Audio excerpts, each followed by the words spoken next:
Welcome to the Arsenic Theory channel and my book club. Today I'll be reading the book called The Next Million Years by Charles Galton Darwin, chapter 9 called The Pursuit of Happiness.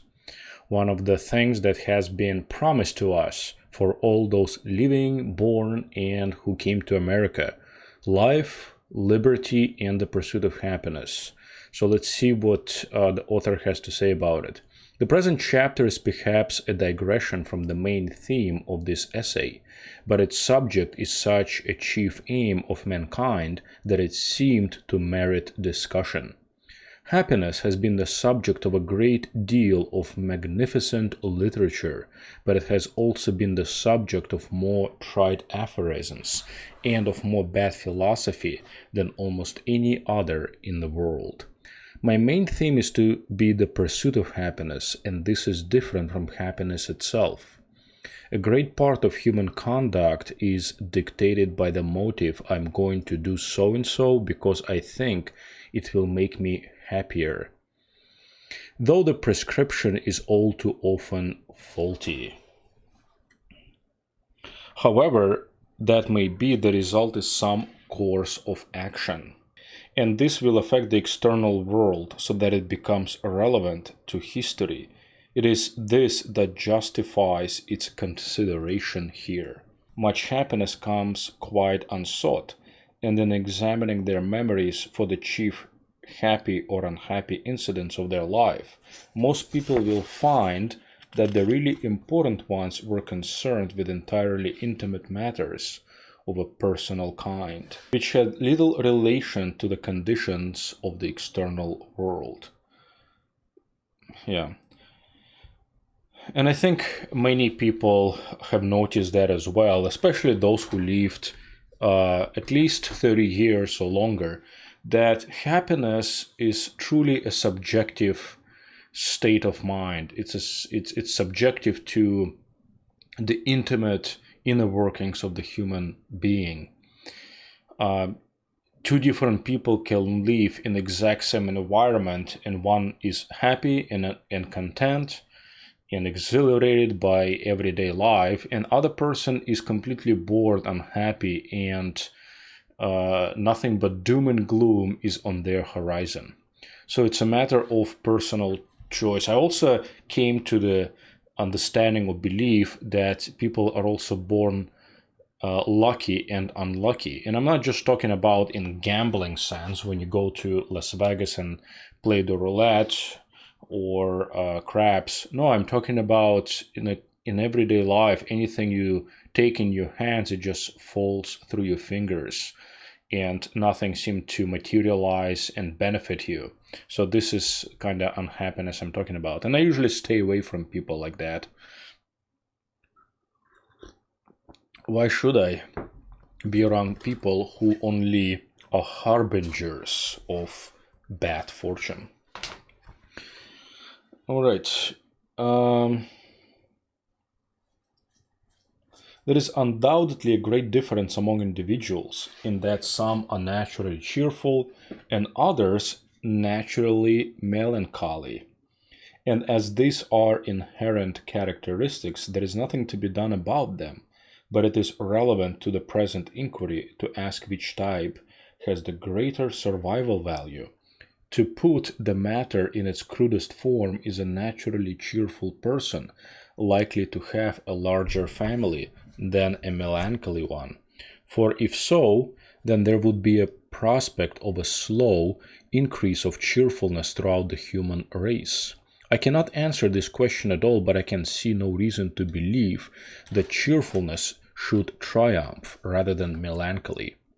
There is also the very greatest difference among individuals in the pitch of their emotions, in that some are alternatively intensely happy or miserable, while others take both emotions much more placidly.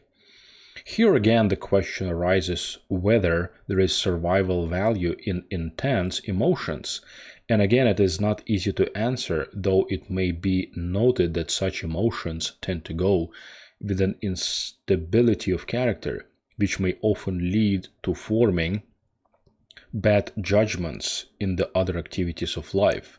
and these bad judgments can hardly help in survival. There is just reading the first 2 pages of this book reminds me of some things that I have thought in the past, and that is related to the systems of thought that people devise for themselves in order to analyze, filter out information that they see in every day. Because people do have systems of thought, they do have certain pre-belief system that is built in their brain. The author, as well as his colleagues before him, look at the world through the prism of survival and natural selection. They look at every aspect of a human being, including happiness, as in terms of, will that make them survive? Will that make them reproduce more? Will that build stronger families, stronger units, which will ensure their survival in this turbulent world? And the Christians have their own prism through which they look into the world. So do anarchists, Marxists, communists, Republicans, Democrats. Every group of people has their own world, has their own matrix that they put on when they analyze and look at the world and study it. So, I mean, it goes back to the psychology 101. The world is so complex, we have to reduce it to much simpler terms, much simpler groupings in order not to go crazy. Among the inherent tendencies of people towards happiness or unhappiness, there is one characteristic, and a very sinister one, which cannot be overlooked. In any boys' school where discipline gets at all slack, it is practically universal for there to be bullying.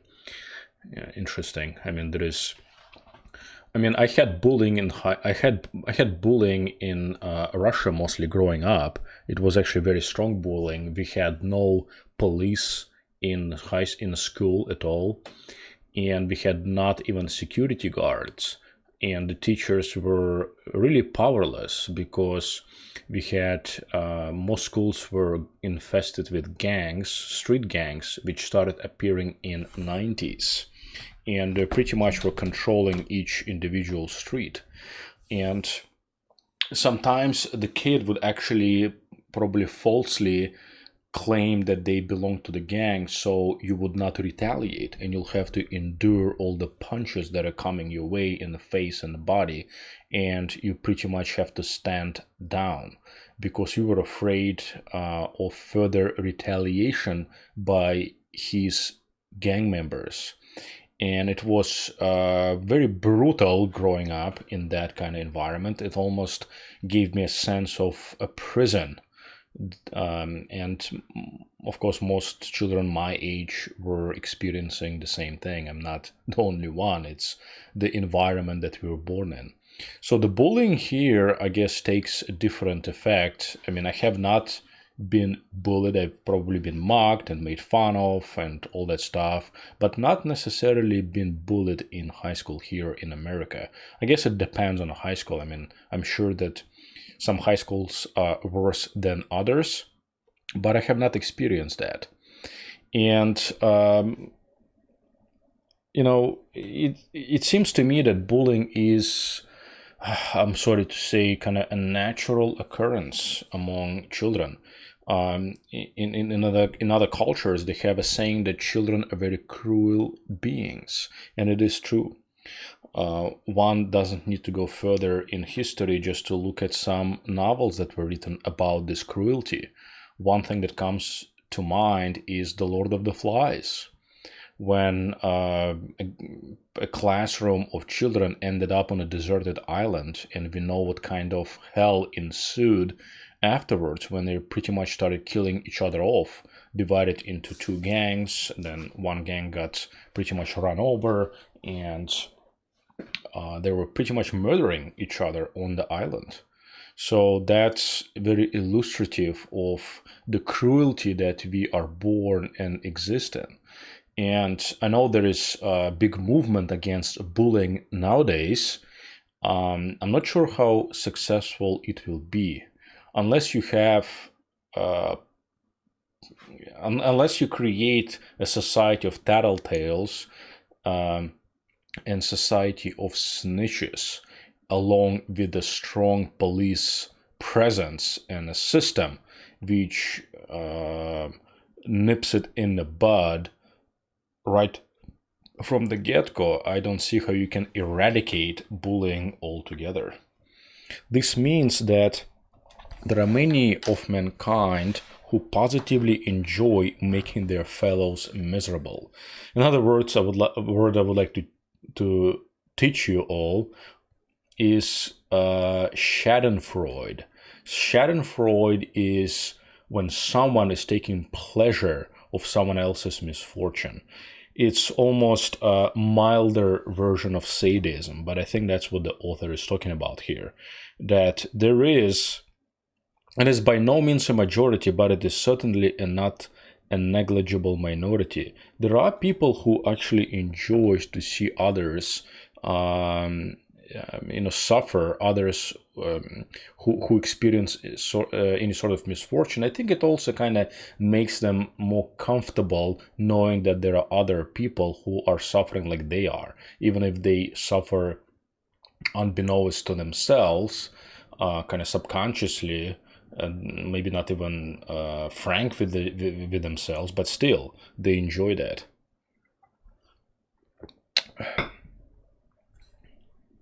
It is no use arguing that this is only a boyish failing and that in later life the bully will become a virtuous citizen. Conditions in this country give little scope for the exercise of brutality by adults. But this has not always been so, and it is not so in many parts of the world even now. It is the strong arm of the law and not a change in his nature that has restrained the bully. Although working in many different jobs in this country, I see that adults are not as cruel as the children are. The adults are actually will help you. They help each other. And I've seen that in the workplace. It is the strong arm of the law and not a change in his nature that has restrained the bully. Once again, I would like to read this. It is the strong arm of the law and not a change in his nature that has restrained the bully. I believe I read, it's either Huxley or maybe it is here, I don't remember, maybe it was one of the three authors actually. It was either Charles Galton Darwin, Aldous Huxley, or Jack Attali in his book Brief History of the Future, which I had reviewed in one of my videos. But they mentioned that whoever will control the violence, whoever will control the violence will be the most successful country on this planet. And I don't think they mean by violence just people randomly walking to you and punching you in the gut or in the face. I think they're talking more about the wild nature, this violent nature of every human being. We are violent by nature. We are bullies by nature. Not every one of us, but there is a strong, significant minority that not only that enjoys and does bully. It can range all the way from just minor bullying at school, Schadenfreude, like I mentioned, taking the pleasure of others' misfortune, all the way to being psychopath and sociopath. And people of that magnitude, they tend to gravitate towards certain jobs which will satisfy their hunger for satisfy their hunger for this power. And they become the CEOs, they become the policemen, they become gang members, they become the lawyers. Who else they become? They become actors. Pretty much any position that you are in a limelight of the public and where you feed off the energy of those around you.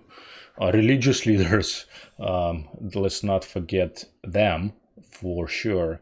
So there is an outlet for society, unfortunately, for people to grab these positions of power and exercise their innate desires to dominate, control, and feed off the energy of other people. And truly, it is the law, it is the constraints that are built in a society that will ensure these people won't be running amok in a society and taking advantage of every weakling out there. Because not everyone can be born this ambitious, confident person. Many do give in when others press on them. Many do exist and modify their behavior in accordance to what their peers are doing. So it is important to have the constraint of the law and of the society for them, not to the point where you cannot freely choose what path you will take in a society, but at the same time, the checks have to be there. Among the more external conditions of human life, a great deal of misery is directly due to physical pain, and if these sufferings can be removed either by cure or by means of harmless opiates, it will clearly increase the sum of human happiness. Medical science has already accomplished much in this direction, and it holds promise of a great deal more, so that in this obvious sense man may confidently expect to be happier in the future. But there is another side of physical suffering that is not so easy to judge about, and that is hunger. And then Charles Galton Darwin outlines that, just simply being fed and satisfied from hunger is not necessarily a requisite, a foundation for happiness. Happiness is completely internal. It's a very subjective, intimate feeling that you have, and that is not really controlled by external forces, whatever they are, whether it's hunger, war, famine, etc. You are eternally, intimately, internally happy. And that's your choice, your decision. So it's very, just speaking about, again, returning to the subject of psychopathic and almost like pathological behavior, this is quite a bold statement. I was thinking the next million years, discussing the population pressure, how the humanity is facing a population pressure, meaning people are outpacing the food production. These kind of people are thinking in very grand, big terms. Not everyone can actually enjoy this luxury of thinking at such high level. Most of us are immersed into our everyday existence, into everyday toil, like the authors like to put in so many words.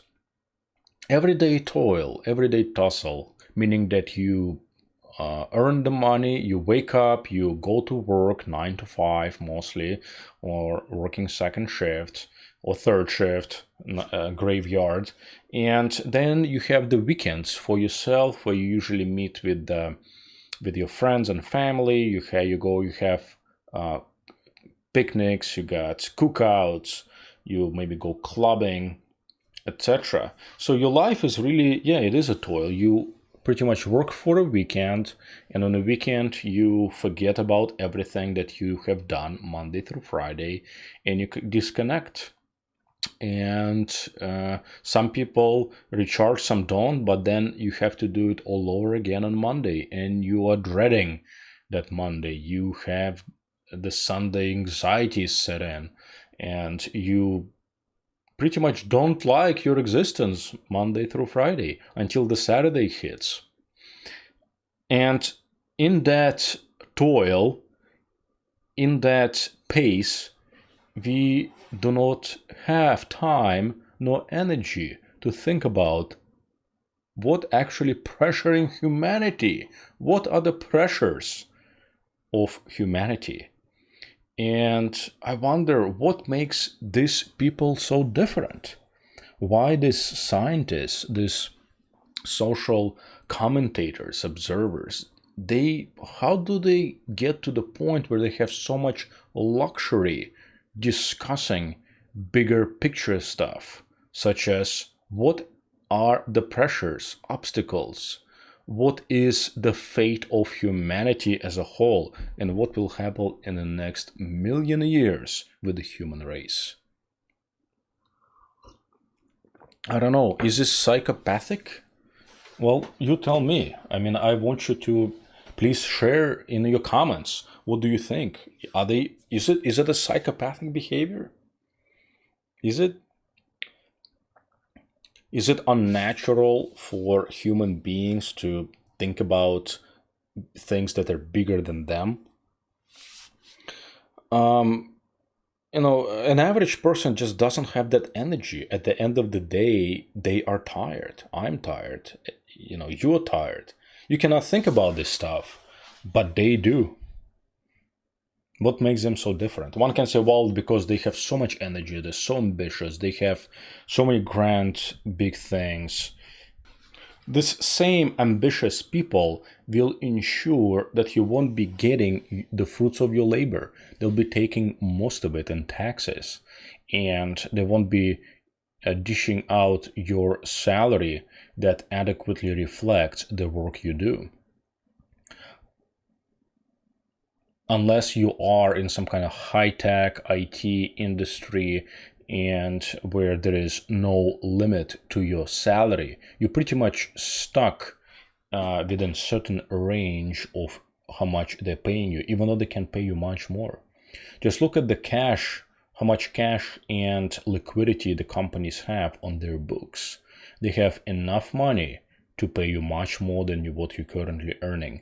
And I'm not just talking about technical people or people that have high degrees. Yeah, they're earning pretty good salary. What about everyone below? The companies do have the capacity to earn it, but they don't look at it that way. They look at it from the point of cost effectiveness. They look at it from the economic standpoints, etc. Insofar as happiness is regarded as an object of pursuit, there is the implication that it is at least partly within the control of the pursuer. There was actually a good movie made with Will Smith called The Pursuit of Happiness. I've seen it maybe once, maybe twice. It's a good movie. I would highly recommend people watching it. But it's about, I'm not going to give you it's not too many spoilers I can give actually, but it's a person who comes from humble beginnings, and he basically wants to become a broker, and he does become a very successful one on Wall Street. And I remember one of the scenes, he was walking outside of New York, and he sees a guy which looks like him, an average Joe. He looks just like him, and he sees him pulling up or walking towards his Corvette, like some fancy car. He's like, "What do you do?" Well, obviously he's not a carpenter. He's like, "Yep, I'm a broker." And so the protagonist, I forgot, the guy that Will Smith plays, decides to become a broker. It's a pretty good movie. But the moral of that story is that happiness is not something that is given to you. It is the pursuit of happiness. That's what is enshrined and supposedly guaranteed within American system. It is the pursuit of happiness. You are given a chance to pursue your happiness, whatever it might be. Because happiness is such a subjective, such an intimate and personal individual state that nobody can give it to you. You'll have to find it yourself. That's why they call it the pursuit of happiness. Life, they can guarantee you that and protect it. Liberty certainly has to be enshrined and backed up by the independent court system, strong police, etc. and the pursuit of happiness. And the pursuit of happiness is guaranteed through the equal access to opportunity. And although in the last chapter I elaborated on what that equal access is, that it is not enough actually to have equal access to opportunity, since you can have equal access to opportunity, but do you have enough resources in order to cultivate those opportunities? That has been the question right now in academia, and obviously spilling into the world outside of academia, into the public discourse. Do certain groups of individuals in America have enough resources to cultivate those opportunities? And many find that they do not. Happiness, the pursuit of happiness.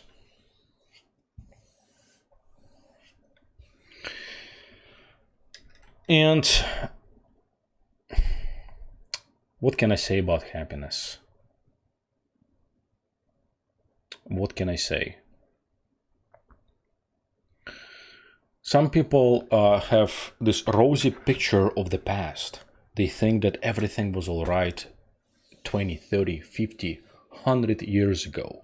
Especially as you grow older, your glasses become rosier and rosier as you look to your past. Why? Because you were younger. Because you had more energy, you had more vigor. The girls or dudes loved you. They liked you. They pursued you as well. So you were happy. And no matter how miserable actual state of existence was at that time, you were personally happy. You were personally young, free, and joyful, and you enjoyed life. So of course, as you grow older, you tend to think that now like the point in time you're living now is just bad. It's horrible. Everyone around you is rude, and just the whole world is going to the hell in a handbasket. That's how you look at things. But if you look at, I have books from all the way from actually 1700s. Very interesting. I have a almanac from London of 1788, and I have books from that era as well, and from 1800s. It's very interesting to read certain letters that people wrote, memoirs, diaries, journals, etc. People were always complaining about how now is bad and yesterday and 10 years, 20 years ago was better. Every generation will say the same thing. I remember, even if you look on YouTube, there is clips from like 90s, 80s, early 2000s. People talk about baby boomers being entitled. And of course, they say the same thing about millennials nowadays. So you go figure. And if you look at the poets and writers, the ballad players, the ballad poets, those who sang folklore, folk songs, they will also talk about how the hearts have hardened now. People are cruel to each other, and nobody turns their head and gives a coin to the poor man sitting outside the village, or outside the church, outside the city gates, or whatever. So there is some kind of human tendency to consider the current state, the today, as worse than it was before. Is just how it is. So, I mean, the whole reason I'm expressing all this and kind of relating all my observations and the readings I have done is that not to be distraught in terms of thinking how we are living in the poor times and the bad times and worse of times. That is not true. On average, it's actually been pretty much the same, if not even better. There are many indicators stating that we are living in a better world, at least in America. Of course, outside of it, there is, hell, genocide, and whatnot. But in America, at least, we are living in a better times than was before. We don't have Well, we do have gangs running around now, but that should be temporary until things kind of balance it out. If we descend into civil war, well, we had a civil war before. This is not something that occurring for the first time in American history. We had civil war before, we had internal strife, we had the fight for justice, fight for peace, fight for whatever you name it. There were wars before this. And I mean, things should get better, and they will. The tedium of eternity has almost become a joke, and the descriptions of the earthly utopias are now better. And I think that psychology probably can also explain this human tendency of certain segments of the population to look for the end of the world scenarios, wherever they might be, whether it's in a Christian interpretation or in a more secular one with like an alien invasion or asteroid colliding with the Earth.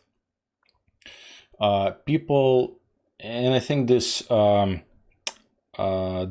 want, this seemingly innate want for the world to end, stems from the fact that human beings want their suffering on the earth to end, because they believe subconsciously or unconsciously that with the end of the world, the end of their suffering will also come here.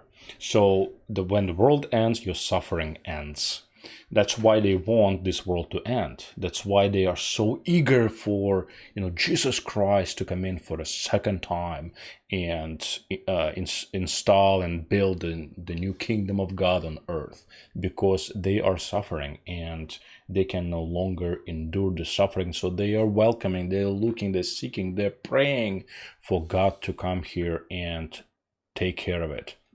Just like, people in good old Western movies were waiting and hoping for a good sheriff to come to their town to clean up the streets from all the scum that is walking their streets into their saloons, stealing their women, and drinking all their whiskey.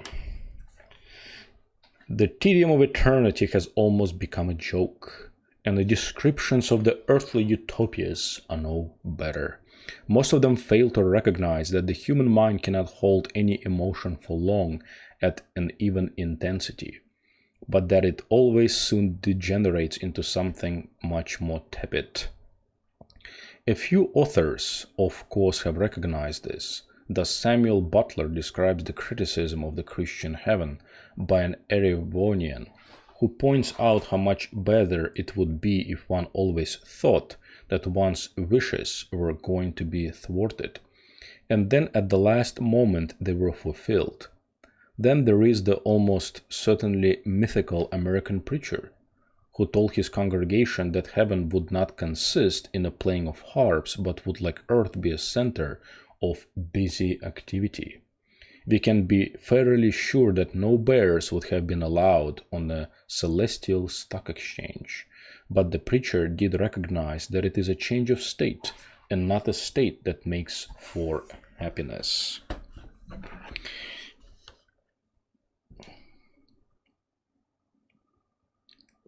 I personally do not want heaven on earth. I do not want hell on earth either. I don't want either. I interpret the reality the way it is. I guess I'm a more of a naturalist. Naturalist not in a sense that I do not wear clothes outside of my home, but naturalist in a sense that I believe this world is good and bad. It is what it is. How about, let me put it this way, it is what it is outside, and I just need to take that. I need to be in tune with it and take it the way it is. It doesn't mean I have to put up with stuff that comes my way, but it means I should not be going crazy by believing in all different theories, in different religious systems of how this world must change, become better, or praying to some kind of imaginary being for a better times to be put on us. And if you are interested more in kind of philosophical aspects of happiness, I would certainly encourage you to read this chapter. He pretty much outlines and saying that you have to be pretty much like caught by surprise in order for you to be kind of truly happy at that moment. And I wonder myself, is happiness a kind of prolonged state, or is it more of a quick outbursts, quick moments in which you feel happy and in which you feel content? Is content happiness? I don't know. These are all great questions to ponder at the end of the day.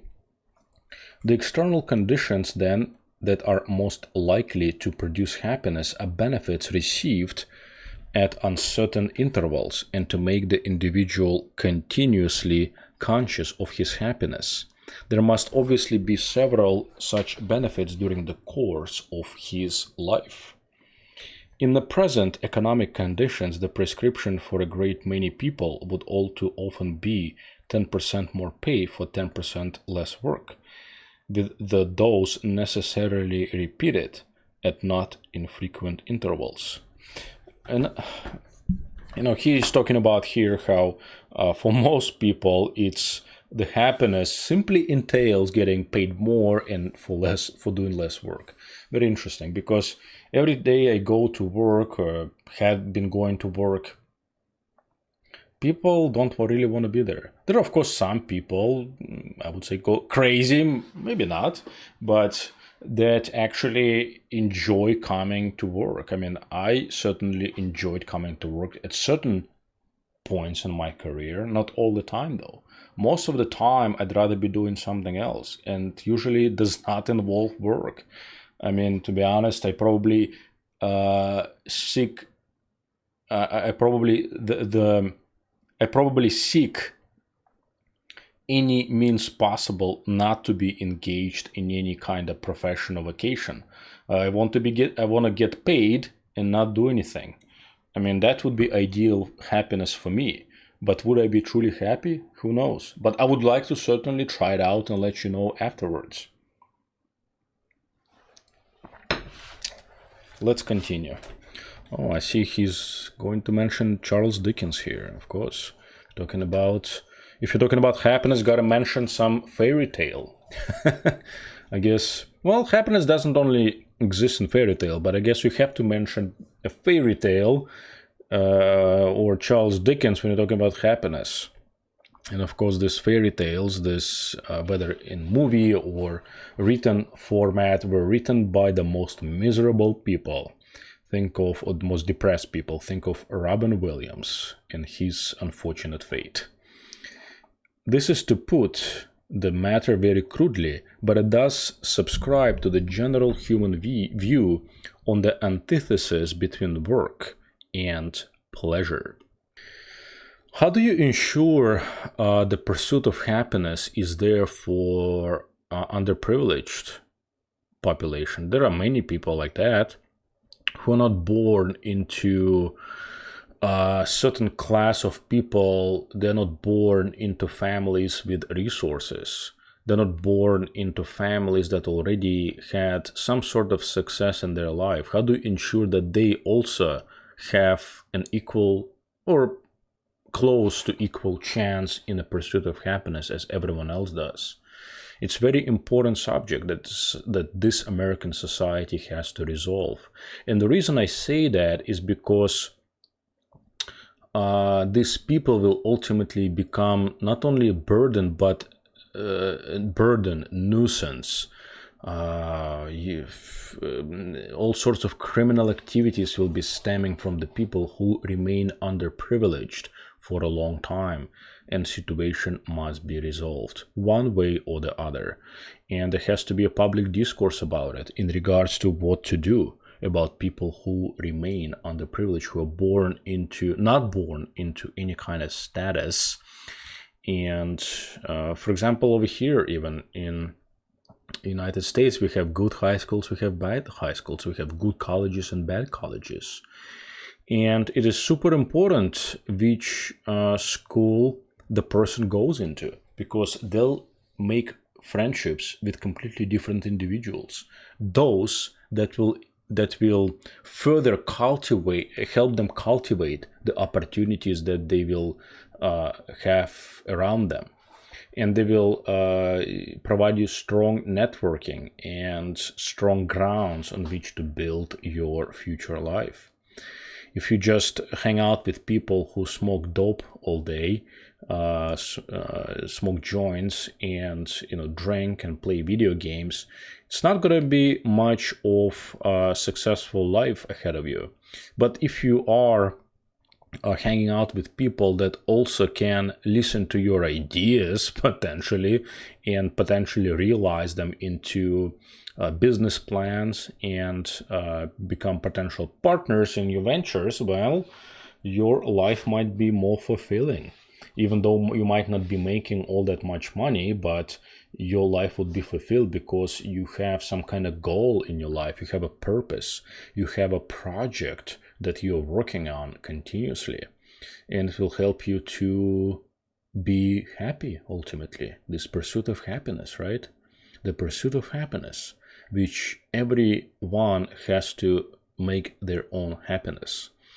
So there are social aspects, I would say. It's not that easy to ensure the pursuit of happiness in a society. There has to be certain social settings, certain favorable conditions for you to enjoy that pursuit. The really wonderful thing about the last century has been that exciting improvements of condition have been happening at frequent intervals for about 6 generations. And even so, it is not very evident that those living in the present conditions of enhanced prosperity are any happier than the people described by Dickens. A chief question from the point of view of this essay is whether there is any survival value in happiness. Like I said, evolutionists, or evolutionaries, however you phrase it, they look at every aspect of your psyche, of your emotional paradigms, as whether they assign a survival value to everything you feel, everything you do. So he's trying to answer this question: is there any survival value in happiness? Are the naturally happy people more likely to be the ancestors of future generations than are the rest? For if they are, then a greater number of the future race will tend to inherit this happy disposition. The answer is very doubtful, and it may well be negative. The reason lies in the fact that contentment is not a stimulus to action, like a discontent. The necessity, what is it called? The necessity is the mother of invention, right? So if you are content, you probably won't be pursuing anything. So does that mean that every tech person on a Silicon Valley is discontented and unhappy because they constantly pursue thousands of ideas? They certainly are not content, for sure. Otherwise, all this firings in their head, all these neurons won't be as active as they are right now. The reason lies, it must of course be recognized that there is a good deal of what I may call stimulated discontent.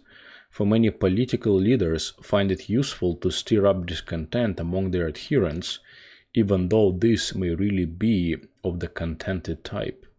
Leaving aside, it's actually very interesting that he mentions this. It's very interesting, and I'll tell you why in a second. He's talking about how in order to arrive to this happiness, or in order to be happy, first of all, it has to be a condition of change. So something has to be different. Something has to be unexpected. So something has to be different, a change. Something has to be unexpected, like a surprise. Another thing he mentions, kind of a requisite of happiness, is that it has to arrive from this place of discontent, right?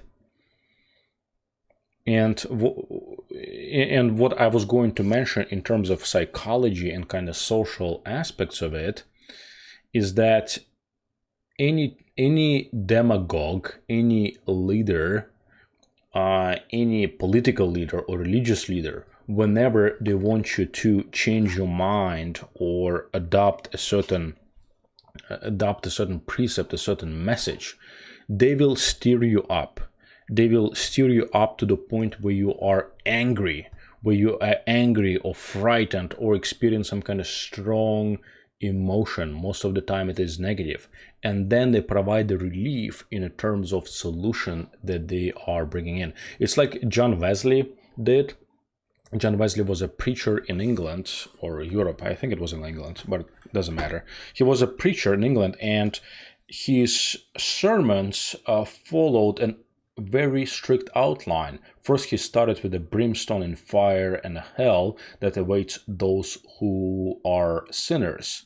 And then he ended his speech with grace and salvation and this magnificent promise of paradise.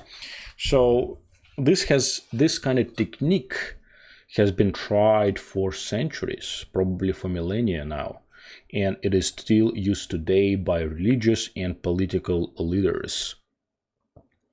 And they use this technique to bring you aboard their ideology, their message, their beliefs.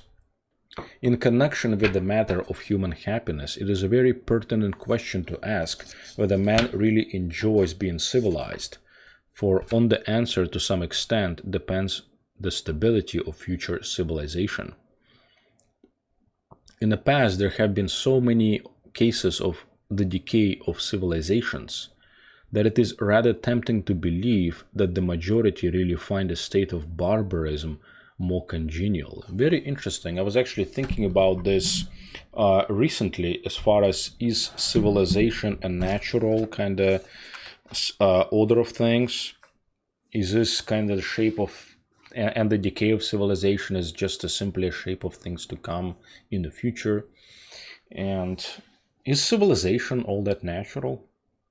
Is barbarism more natural? Is what anthropologists and sociologists used to call arrested development, is this more natural state of existence, like the Native Americans used to live here and other indigenous tribes used to enjoy being in balance with nature? Of course, Hollywood and the media had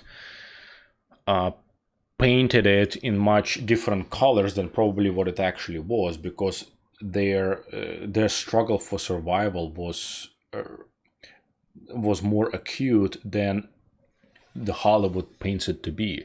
It's not all rosy and dangly and fluffy and cool and nice.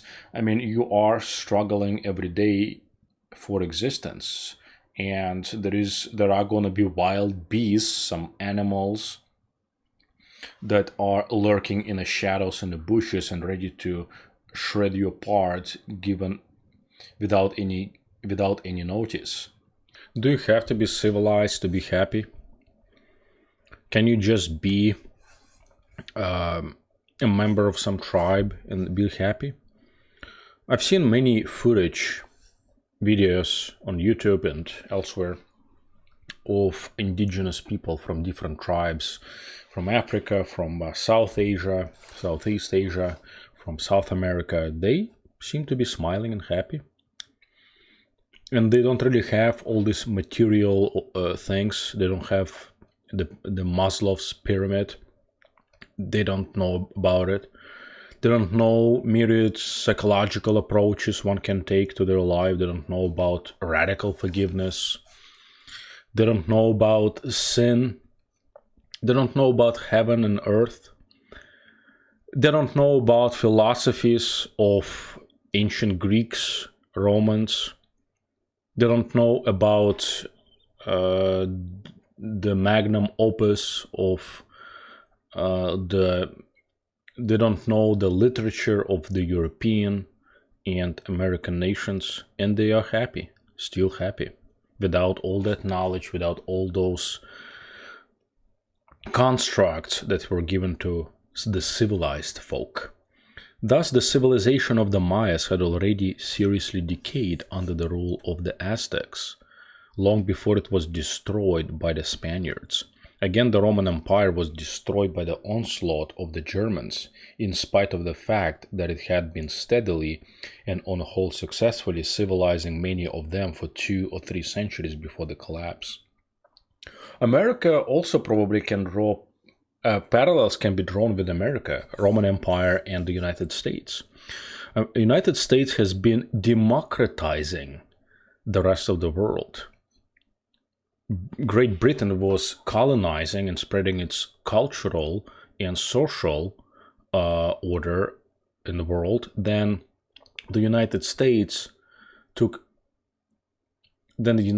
became the flagship project for the Great Britain and began to carry out the democratization and Hollywoodism for the rest of the world by spreading its culture and political ideology.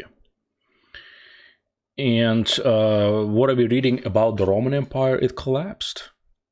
Regardless that it was civilizing many of them for 2 or 3 centuries before the collapse.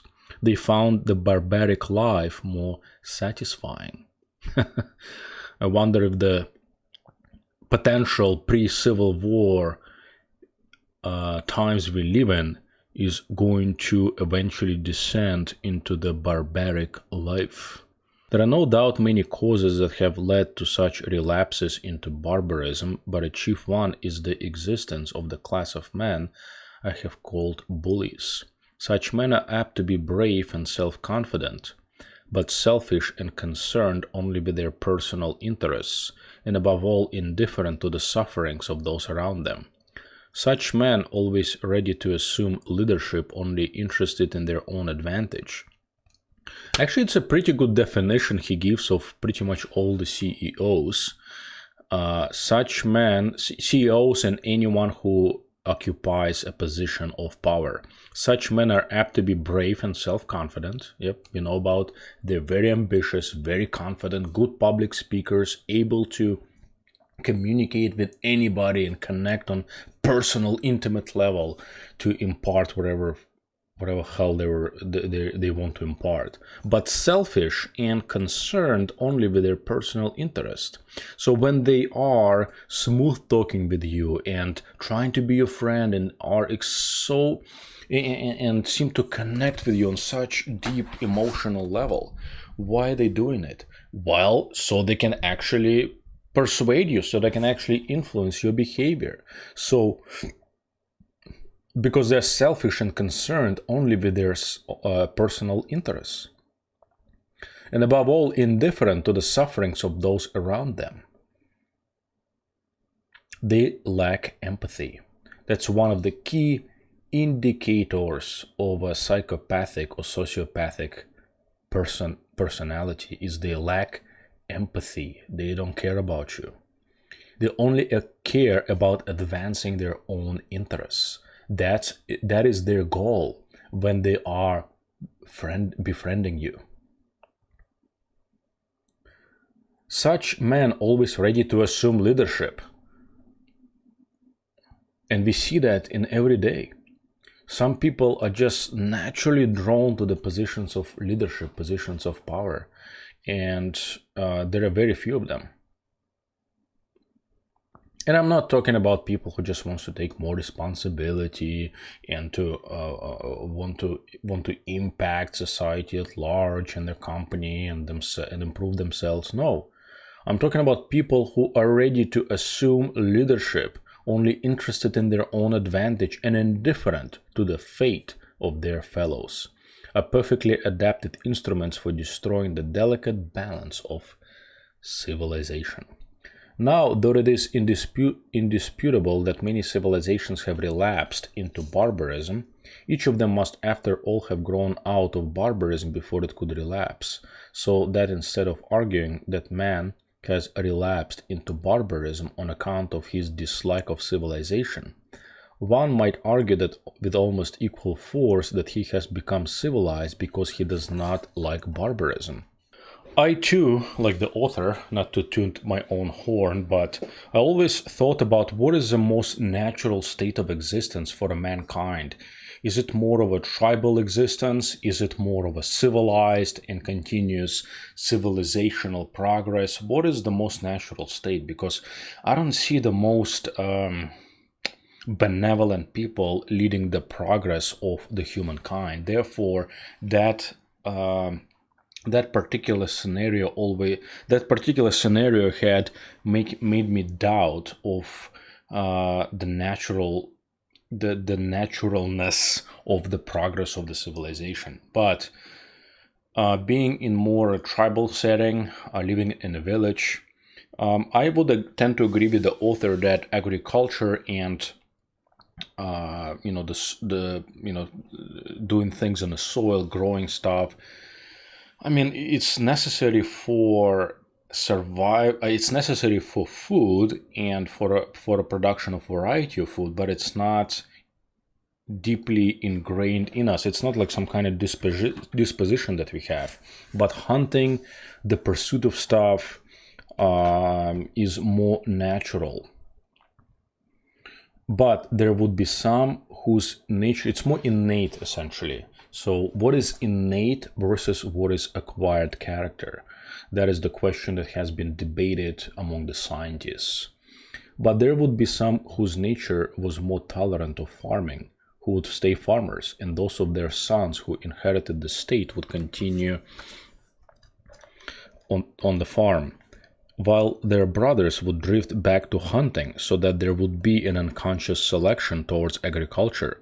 The new habit of life would gradually establish itself in some man's heredity, carrying with it an emotional appeal which might ultimately become as strong as had always been the appeal of hunting to the rest of the race. I do not know if biological principles could tell how long the creation of such an instinct would take, but there is no need to ask the question, because we have the answer before us. There are a great many of people now existing, that is, certainly after less than 10,000 years, who undoubtedly have the instinct for agriculture. These are the people who derive deep emotional satisfaction from gardening.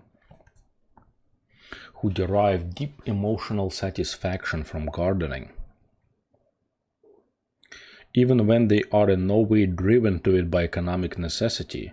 Living in the cities, in an urban environment, versus agriculture certainly has its benefits. I mean, we all know that, those benefits. There are, of course, some big cons living in a city as well, as you are completely dependent on the system in which you are living in, because nothing is grown in the city. Everything has to be shipped in, imported from the outside, from suburbs, and not from suburbs actually. Suburbs don't produce anything as well. Have to be imported from the rural areas, from the farms, from the manufacturing plants. There can be no doubt whatever of the advantage of being civilized, in that it permits a larger population. Okay, some of the citizens may not like being civilized at the present time, but that doesn't matter. For in due course, their descendants will grow to like it emotionally and instinctively, by the same process of unconscious selection, from among them as has happened with agriculture. The process has begun already, and in a course of a few thousand years at most, a great fraction of mankind will feel spontaneously the emotional appeal of civilization. Let me follow this train of thought to its conclusion. If the agricultural revolution has followed hunting into our instincts, and if the urban revolution is going the same way, what about the scientific revolution which has only begun? The majority of mankind certainly have no taste for science. They regard the subject as a disagreeable necessity only practiced for its obvious material advantages, and they relapse from it with enthusiasm towards the more instinctive tastes of the earlier revolutions. And that's actually very true, that most people have no regard, they don't think science is sexy. and so they don't care about it. Just think of the Apple products. You have the Apple iPhone, of which you have no control. You cannot freely manipulate the settings and all that stuff inside of it as you can using Android or other devices, which give you a high degree of freedom for the user. Apple has complete lockdown and monopoly over their information, over their systems, so you cannot really change anything. However, it's a fantastic, great product that is super user-friendly, easy to use, easy to navigate through, and easy to teach someone, to train somebody to work it. So that's why it has been so popular in America. And no matter what your educational background is, anybody can pick up an iPhone and run with it, play with it, do whatever they want. You don't need to like science, you don't need to like technology. It's so easily operated. So